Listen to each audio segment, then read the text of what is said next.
Hello, everyone, and welcome to Inside News with Mike Jones, Dale Matthews, and Michelle Smith. Hello, everybody. Hi. Good afternoon, Dale. So, this afternoon, Mike spent a large part of the day listening to Keijo. I'm sorry, so sorry, Mike. And he was listening to that and recording so that we could bring to you exclusively here on what's the name of the show? Inside News. Yes.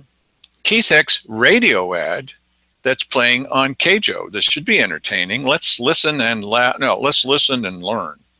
And of course, I guess probably because of the audio issue that we have, Michelle probably will not be able to hear this.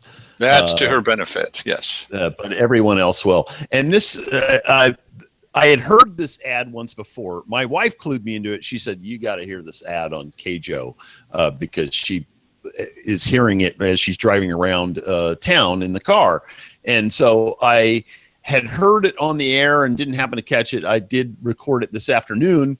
And wow, is it ever interesting. And this obviously is Bizarro Keith Heck giving the audio for this commercial because it's he is attempting to represent himself as the opposite of who he is. So here's that.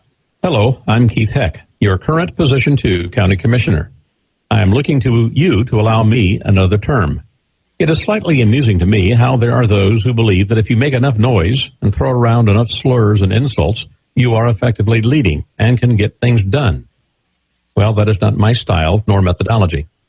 Because I have a high regard for people, they are made in the image of God and therefore have value and dignity. I want to know them and listen to them, not just shout them down or run over them. I have shown that I can sit down with folks that represent the entire range of positions in our wonderful county. Will I always agree? No. But I will always listen without feeling a need to demean anyone in order to make me seem important. The Board of Commissioners is a team, and I truly desire to continue to be on that team. If you value that type of leadership, I would truly appreciate your support and vote for me, Keith Heck, County Commissioner, Position 2, paid for and authorized by Heck Yes for Commissioner. Well, I have never heard that ad, but I'm astonished. Is that amazing? Oh, man. That is completely amazing. Now, that ad is proof of one thing clearly, that Dale Matthews is living rent-free in Keith Heck's head. Oh, man. He never demeans anybody. He's always kind and helpful to people and prosperous and God-fearing. And oh, my gosh. Well, it's vintage Keith Heck. It absolutely is who he is. Yeah. It's who he is in the legend in his mind of who he is. Maybe he really thinks, does he really think that that's who he is? What he just said on the ad? Yeah, that's really bizarre. Incredible. Mm-hmm. Wow, he's always kind and generous to people or something like that. Oh, Mike, can you play that again, Mike? That's just too amazing. Okay. Let's see here. Hello, I'm Keith Heck, your current Position 2 County Commissioner. I am looking to you to allow me another term. It is slightly amusing to me how there are those who believe that if you make enough noise and throw around enough slurs and insults, you are effectively leading and can get things done. Well, that is not my style nor methodology. It is your style. Because I have a high regard for people, they are made in the image of God and therefore have value and dignity. I want to know them and listen to them, not just shout them down or run over them. He does all the time. I can sit down with folks that represent the entire range of positions in our wonderful county. Will I always agree? No. But I will always listen without feeling a need to demean anyone in order to make me seem important. It's just a lie. And I truly desire to continue to be on that team. If you value that type of leadership, I would truly appreciate your support and vote for me, Keith Heck, County Commissioner, Position 2. Paid for and authorized by Heck Yes for Commissioner. Now, what kind of team? Who else would be on that team? Well, I know some of the staffers would be on that team, but who is he going to team up with? Simon Hare? I guess so. Yeah. Now, I didn't talk over it at all with the first playing, but oh my gosh. Yeah. Wow. It's pretty amazing. Well, okay, Michelle, you'll need to listen to this show and replay because she couldn't hear any of that. But we've got Michelle Smith here with us, and Michelle and her family have run into a situation. We've said many times on this show that planning, that's the department. If you're interested in economic development in Josephine County, it's the planning department. It may sound boring to a lot of people, but that's where the rubber hits the road. People come in and they say, we'd like to get some things done. We'd land use planning. Ron Smith ought to be listening to this show. If you're interested in land use, you're interested in economic development, Tony Webb, if you're interested in moving ahead in the county, you have to go at some point through planning.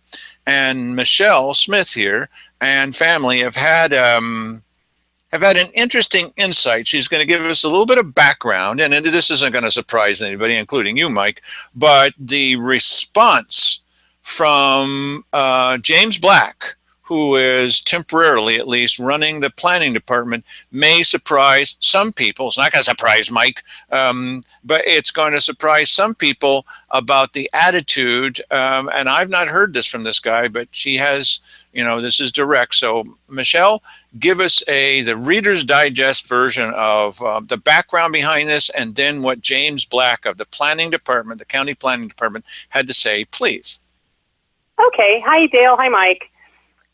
Okay, so I'll give you a little quick background on what's going on. So in 2005 was when we had the initial issue when 20-plus acres, I think it's around 25 acres, that are uphill into the southeast of our property were cleared for potential development.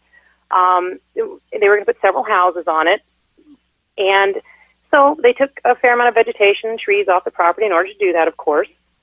And when the rains came, and these were just a normal rainy season. This wasn't an over-the-top flood year or anything like that. When the rains came, our property and some of the properties below it were absolutely inundated with water. A portion of our creek blew out. Part of the road washed away. There was damage suffered to that due to that. And so folks began looking at the property and determined that the property itself was a basin or a sponge for drainage coming off 445 acres of mountains and hills above it. And due to its topography, its soil makeup, the slope and lay of the land, that segment of 20-some acres was, I guess what you call a seasonal wetland, but basically a catch basin. And it held water back and regulated the flow of water into the creek that initiated on that property, it started on that property, and flowed across ours and several others below it. So during rain events, that property acted as a regulator, and certainly during flood events, for the release of water that had drained onto it, as I mentioned, from these 445 acres of mountains and hills above it. So without some of the vegetation, obviously the water ran off more quickly, and there was a considerable amount of sedimentation in it, and it was found to exceed that of a 25-year flood event. Okay, 2006, there were hearings held over it at the county level, and regarding the suitability of the development plan as it was applied to mitigating the serious water problems. It was found that their proposed mitigations were really inadequate, and in the end, the county denied the development. At one point, the Army Corps of Engineers actually became involved, and after the county denied the development, they also issued a cease and desist order. They were really largely concerned about sedimentation going into the waterways, and the sedimentation rate was fairly high, according to them. So that's been, 2005, 2006. So here we are. We're gonna fast forward to 2016. This past week, Ray was out in the yard doing some work, and he noticed two men sort of tapping on stakes and walking around on the back property line there. And he said, "Hey guys, what's going on? What are you doing?" And they said, "Wow," they were all excited. They had just bought this property. And Ray thought, "Wow, okay." And he said, "Well, I'm surprised and to learn you bought the property and how are you gonna deal with the runoff and so on and so forth?" And they really didn't know what he was talking about. And he said, "Well, no, don't you know about this history and so on and so forth?" Well, as it turns out, they had no knowledge whatsoever of the topographical or hydrological features of the property they had bought or the development denials in the past, back in 2006, in all of the hearings, photographs, paper documentation, Army Corps of Engineer involvement. They knew nothing of any of that. So he asked them, have you done your due diligence? Did you go to the realtors? Did you go to the planning department? Did you sit down with them? Did you really investigate this property before you bought it, or did you buy it just sight unseen? And and they said, well, no, of course we did our due diligence. We went in, we talked to the realtors, and we had according to them, a sit-down pre-purchase meeting in the planning department regarding this property, and absolutely nothing was brought to their attention that would be problematic or that would raise red flags or gave them any cause for concern. So Ray thought, well, that doesn't sound right, because there should be, because we have copies of, all the information from the hearings and so on and so forth, and the photographs and this, that, and the other. And he said, well, that doesn't make sense, because there should be an enormous file attached to this property. So he called the planning office just to check and see what was going on. He talked to a gentleman there, and the gentleman did verify that, yes, they had a sit-down meeting with these folks prior to buying the property, and that nothing was raised as a cause of concern, and that he wasn't aware of any of this paperwork. He didn't see it attached to the files. And Ray said, well, my goodness, you should look into that, because this is an issue, and this is something that, should something go on, it's definitely a cause of concern for development and how it's done, and your water mitigation plan, and neighboring properties could be damaged. And I want to just stop here and make one point very clear. No one is opposed, none of the neighbors, no one, including ourselves, are opposed to anyone building or developing on the property. The concern is that the people are fully aware of what they are buying, and that they are aware that there will need to be mitigations done, and that there are proper development plans put in place. So I just want to make clear that no one is trying to say, we don't want anyone on the property. It is their property, and they have the right to develop it, to use it, to profit from it, but you don't, have the right to continue with that if you're going to damage neighboring properties. So Michelle, just a second. Yeah. Mike has a question. I'll relay it to you. Go ahead. Okay. Well, I have 3 observations on this already. Number one, if the planning department was that deeply involved in a process with this piece of property, and they sat down with these people prior to purchase and they didn't mention it, holy moly. He says if they sat down with these people ahead of time and talked with them and were involved and didn't say anything, holy moly. Yeah, and then also, go ahead, he's got more to say. There's 2 other things. That was our reaction and their reaction as well. I mean, the people, I guess I would say, were literally horror struck, because Ray then went inside the house, and he, when they were talking to him in the backyard, brought out his folder and said, here's all the notes from the hearing, here's the official documentation, here are the photographs of it absolutely flooded, here's the damage, and they were just horrified. So, Michelle, sorry, bud. There's a little delay here. Mike's got 2 other points to make beyond holy moly. Let me just blow all my point out, and then she can answer. Okay. This is a major issue of disclosure, I would think, that should have been handled by the real estate transaction. Anytime when you're selling a piece of property to somebody and there is some circumstance such as this looming over the property, you're required to disclose that. That's an actionable situation with the previous owner, I would think. I'm just floored by this, both by the planning commission and the planning department, that is, and the real estate department, or the real estate broker, and the disclosure on this kind of blows my mind. It also makes me wonder about whether the county somehow, or the people in planning, had something against the people that previously owned the property, and that they were using this as punitive action to mess them up. So those are basically the 3 observations I have about that.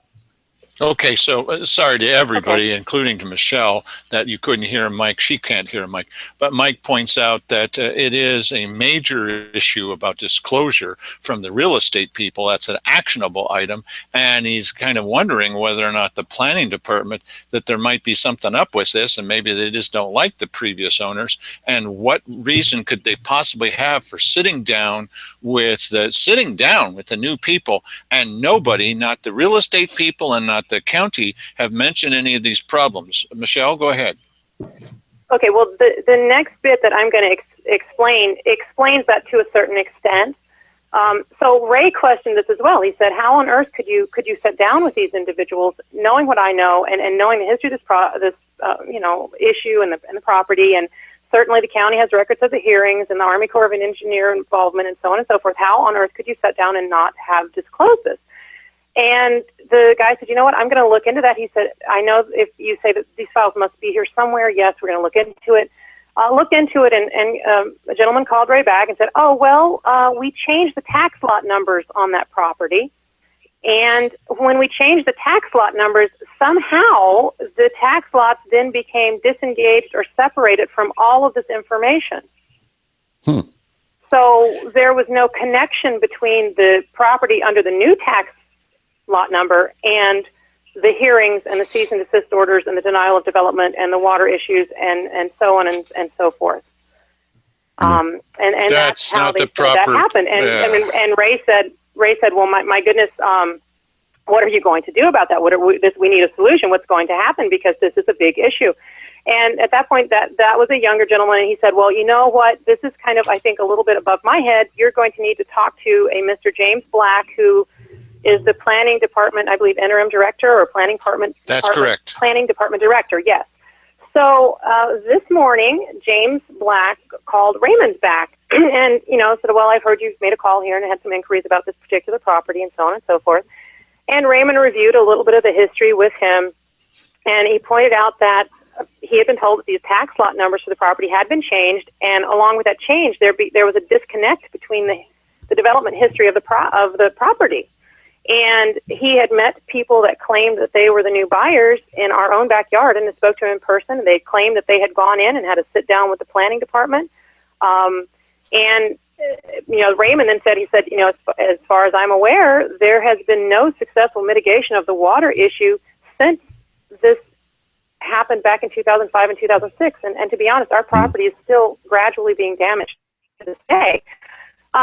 So Mr. Black told Raymond that the property had not been sold. That it was still, well, he told him it was, what he said was that it was still in the name of the previous owners. Now, my understanding is it doesn't mean it hasn't been sold, but they may not have completely closed on it yet, something to that effect. He also said that they didn't have a meeting. They didn't come in and have a meeting. And Raymond said, "Well, no, I've talked to the man in your department who had the meeting with them, and he verified that he did, in fact, have this meeting with them." Whoops. And he said, "Yeah." So, okay. No, wait. No, I'm sorry, Michelle. What did James Black say when Raymond told him that we know that you did? I don't know. He was a bit surprised, probably, I would say. Yeah. So, yes.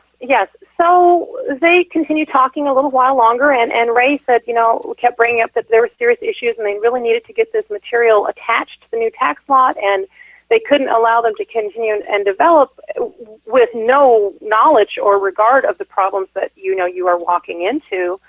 And they can talk for a little while longer, and Mr. Black told Raymond that Raymond was just being, quote, negative, and they like to be positive at the planning department.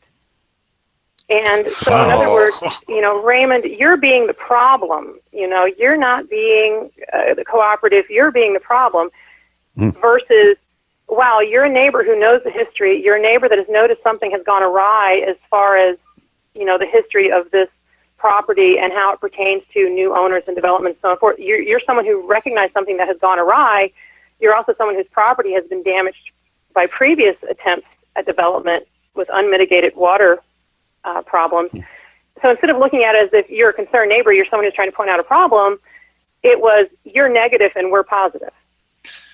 So Yeah, that to me is a really important issue that the planning department, James Black of the planning department, would be treating the person that's giving them information that he says that he didn't know, would be treated like you're the problem. Michelle, thank you for talking with us about this. I know that Mike's got a bunch of stuff that he wants to say, and now we're going to say goodbye to you, and then we're going to talk about you behind your back. Okay. Well, you guys have a good rest of your evening. Thank you very much, Michelle. Thanks. Goodbye.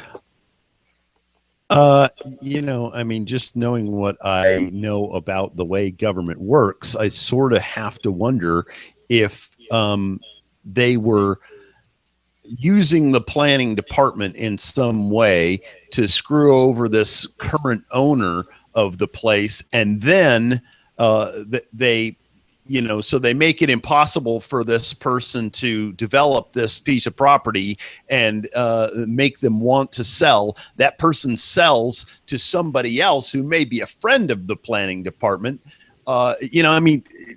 This probably is not the case, but it certainly makes you wonder if it is.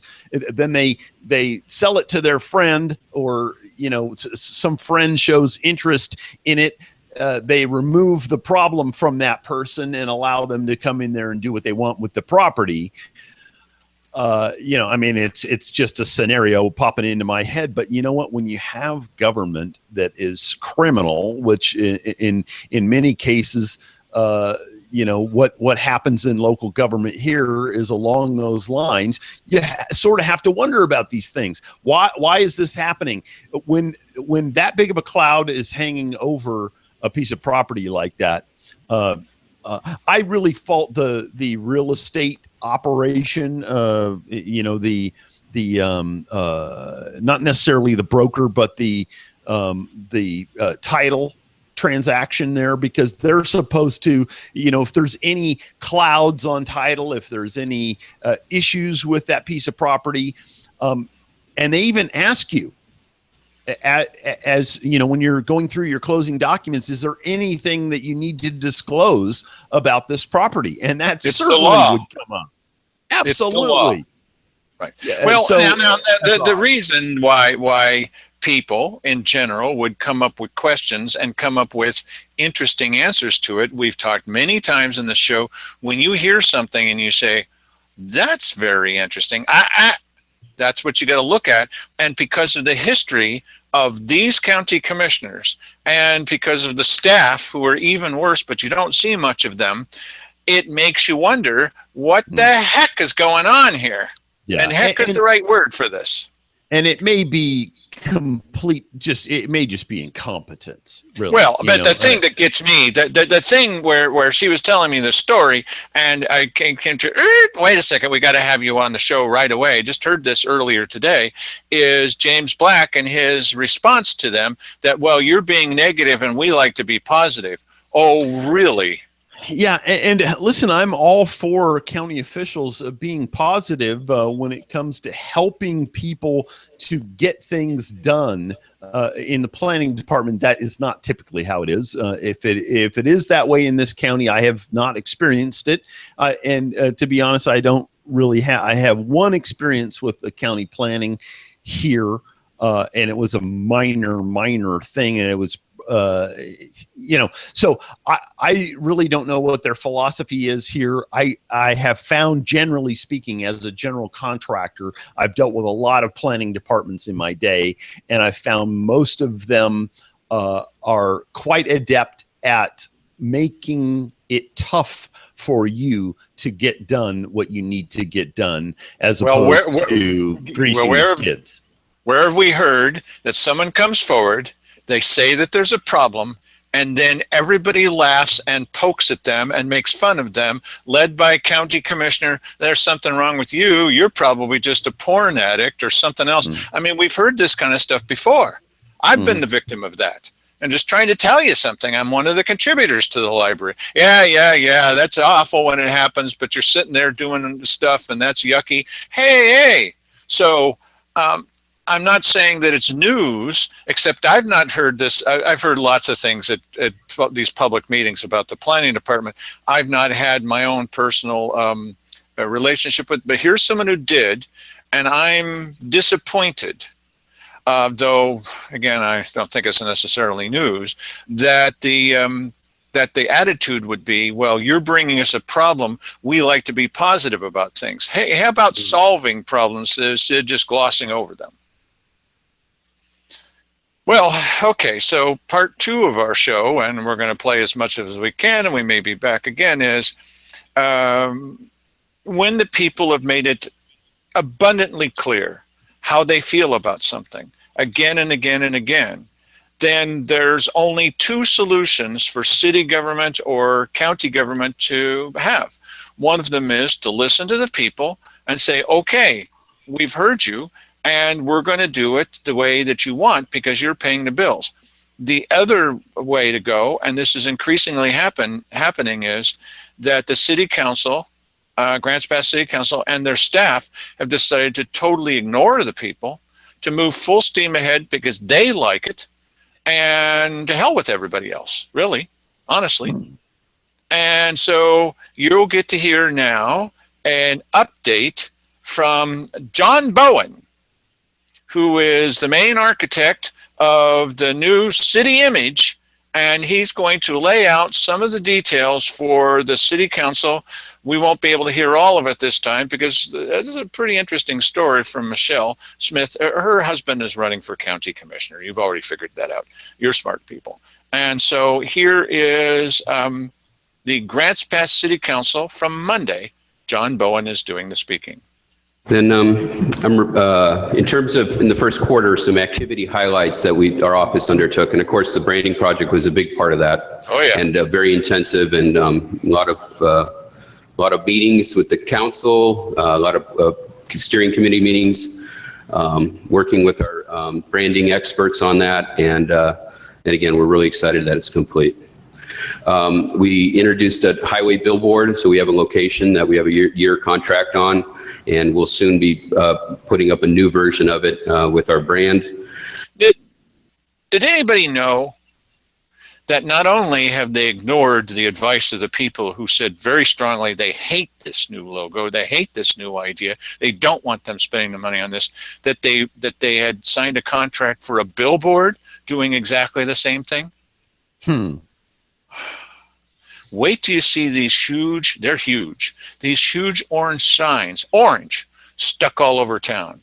This isn't quite so bad at the moment, but wait till you see this stuff. You're going to go, oh no. Just wait. We created some new informational handouts for the Welcome Center and also for the Chamber Welcome Center, and those will get rebranded here at the end of the month. Of course, we're working on the wayfinding project.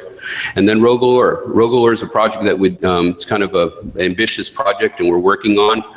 And we started the technical installations and hit a roadblock, and then reached out, without getting too technical in itself, reached out to Charter, and who basically, this is all proprietary information. We don't know what he's talking about. And we reached a new understanding. And so with that, we were able to move forward to the next level. And so that's what we're currently working on. And I'll be coming back to you at another meeting with a full update on that and a status on that project. Now, okay, hold on just a second. Just wanted you to see this for a second. Take a look here. I'm going to try to do it without a whole lot of audio. We'll see how this works. Probably not very well. Okay, here is the way that this is the way that the city council has put their previous logo. It's a small thing, but you'll see what I'm talking about in a moment. There's the previous logo, and there's the way that it appears on the screen. I think it's taking up too much of the screen. Take a look at this, and it'll give you an example of how outsized everything that John Bowen is saying. Just watch and listen to what he's saying at the same time that you're watching. You can do both. Watch this. And as I talked about, we have a new hospitality program that we're developing. The new visitors guide, we put an ad in the statewide Travel Oregon's visitor guide, which is like 300,000 that are printed and distributed nationally, and of course around the state and at hotels and whatnot. We took advantage of a good buy with USA Today, their summer magazine that will be coming out in early June. Okay. So I talked to the people at USA Today Summer Magazine. Quarter page ad. At least $60,000. Wow.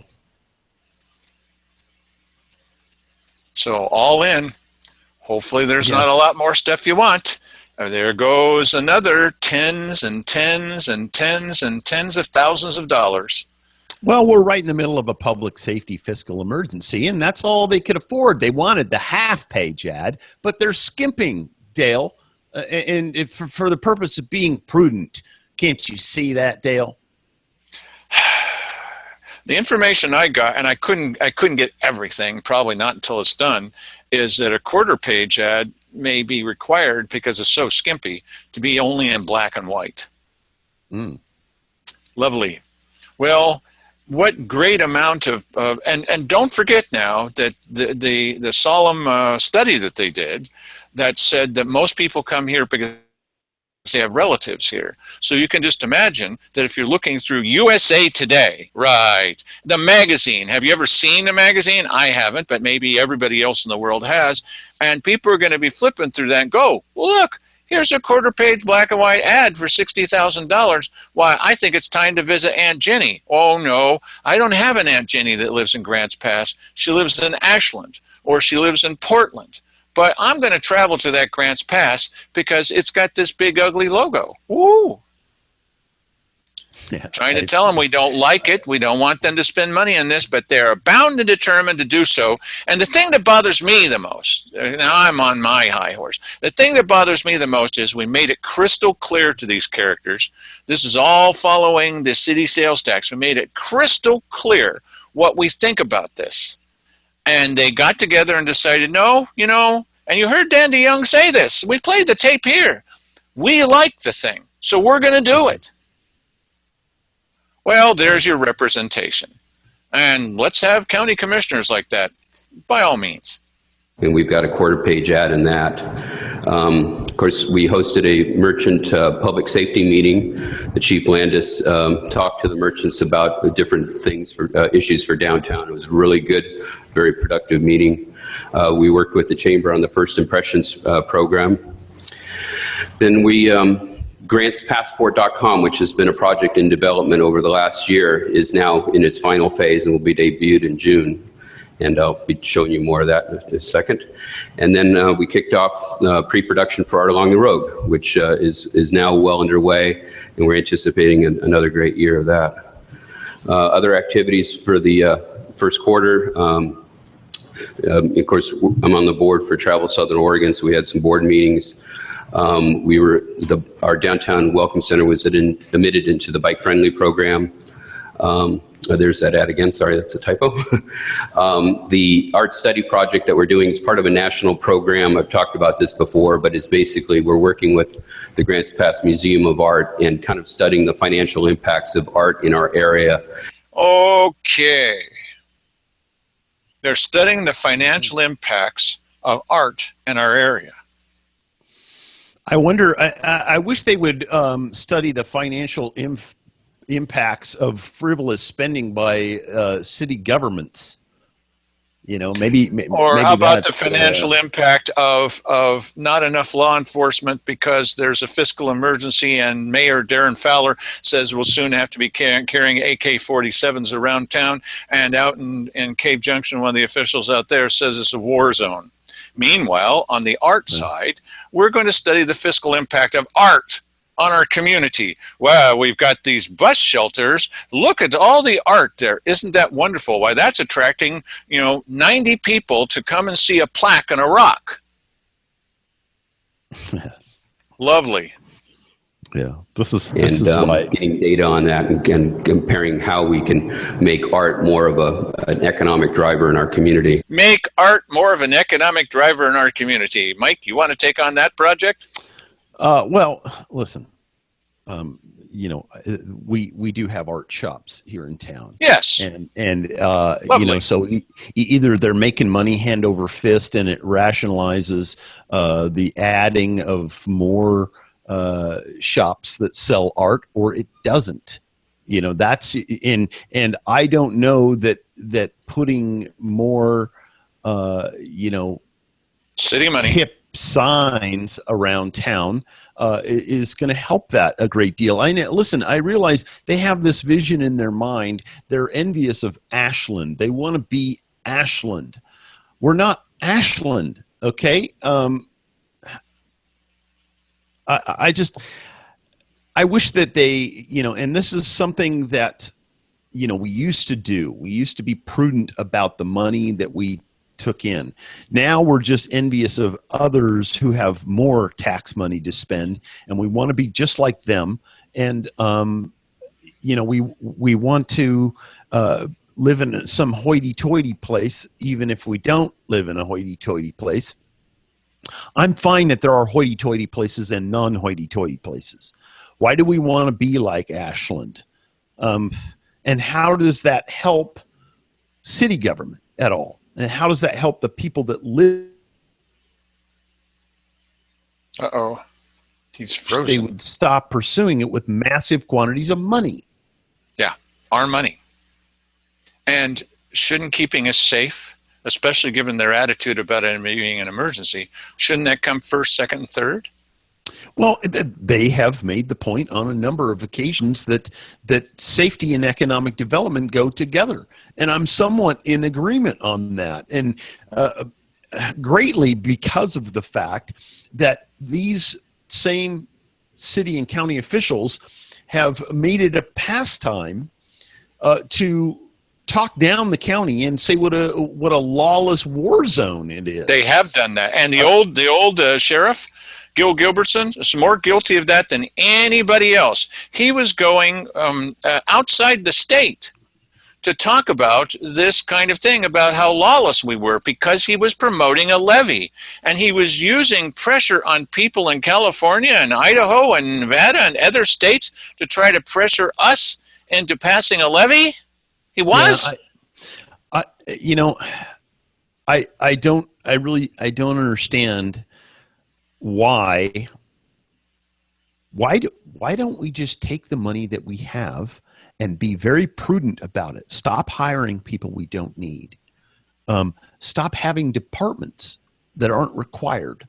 Do the required things. Listen, why not measure the success of city government by how little it spends and how little it is a negative impact on the pocketbook of the people who live there? I think that is a greater measure of success than whether or not people want to come to Grants Pass to shop for art. Really? I just these people are living in a different world, and that's it's because you're a fiscal conservative and so am I. And I think it's time for fiscal conservatives to get in there and do things. We're going to find out if that's the case. We've got a couple of people who are running that are going to be really the opposite of that, and maybe that's what the people want. I don't know. I predict every year, every time there's an election, what's going to happen. I can't predict anything on this one. I think that the predictions rate who the 6 major candidates are. There are some people who might not like that, but I think it's fairly clear. But other than that, I just don't know what can possibly happen with the vote. We ended up with 2 city council members as county commissioners. That's certainly possible. Yeah, wow. It is. You know what? And listen, unfortunately, in many cases, the majority of the people get the government that they deserve because they didn't spend enough time educating themselves on who these people were, and they voted on an immediate impression and a couple of paragraphs. I just I hope that we are smarter. I would hope that the history in this county of property tax levies and the way that those have been attempted to be sold to us, and the amount of money that is spent on that. Listen, you can completely nuke somebody who spends $1 million trying to change your mind if you educate yourself and don't allow them to make the impression for you. We've seen that happen here. Yes, we have seen it happen on a number of occasions, and I think that I would hope that we're better than that. I would hope that we're spending the time to educate ourselves as to who candidates are and what they represent, and you know, we're going to find out in a week. Wow, it's what's really incredible to me is that I keep saying this, that vote on the city sales tax was defeated by 80%, and coming out of that are two candidates who were involved in the planning or super pressing for it, and they're using that. They're going to use their leverage with 20% of the electorate to recommend themselves to get elected. I don't know. The math doesn't work on that. Yeah, I don't know that it exactly goes like that. I think that was it based on their happy smiles? Well, there's a lot of people that are opposed to a sales tax that may well have nuked that sales tax more so than them seeing things the same way as people in the county who've been defeating levies over and over, because it's been shown that the people in the city vote for those levies over and over and over again. They do. So, well, what did the people in the city think about? I hope that they saw some of the videotape that we showed. It was also on the city's website, RVTV, that the city councilors reacted. Dan DeYoung and the mayor reacted the way they did about what the people said. And you could see the direct result of that. Look, this guy, John Bowen, is doing all this stuff, even though they got the same kind of feedback from people, maybe more. And he was given the green light by the city council, who said, well, we like it. Yeah. Well, we're going to do it. Yeah. Really? Yeah. You have to wonder what's going on behind the scenes. Whose brother-in-law has a contract to do the signs, or it's something along those lines. So one has to wonder about that sort of thing. I think it's a total disregard for the will of the people. And if you're cool with that, then by golly, just go right ahead with the citizens the way that it is. Mike, I think that we've run out of time. So okay, you ready to say goodnight? Good night. Good night, everybody. Yes, I'm ready. We'll show you more of this after I finish coughing. We'll show you. Now it's passed on to Mike. Mm-hmm. Cybermyalgia.